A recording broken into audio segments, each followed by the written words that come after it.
পৃথিবীর সবচেয়ে বড় হিমশৈলের আইসবার্গ নাম A23A অ্যান্টার্কটিকা মহাদেশে অবস্থিত। বিশাল এই আইসবার্গ আকারে হিমালয়ের চেয়ে প্রায় 5 গুণ বড়। বিশাল আকারের আইসবার্গটি প্রতিদিন প্রায় 30 কিলোমিটারের গতিতে আটলান্টিকের পাড়ে অবস্থিত দক্ষিণ জর্জিয়া দ্বীপের দিকে অগ্রসর হচ্ছে বলে জানিয়েছেন বিজ্ঞানীরা।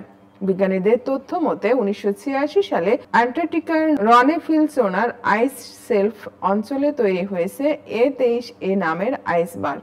এরপর 2020 সাল থেকে ধীর গতিতে চলতে শুরু করলেও বর্তমানে আইসবার্গটি প্রতিদিন প্রায় 30 কিলোমিটার গতিতে স্থান পরিবর্তন করছে। শিগগির সমুদ্রের উষ্ণ পানিতে প্রবেশ করার সঙ্গে সঙ্গে এটি ভেঙে যাবে। এর ফলে আইসবার্গটির কারণে আশেপাশে এলাকার সামুদ্রিক বাস্তুতন্ত্র বিস্তৃত হতে পারে। দিগন্ত জুড়ে বিস্তৃত A23A আইসবার্গটির ওজন প্রায় 1 লাখ টন।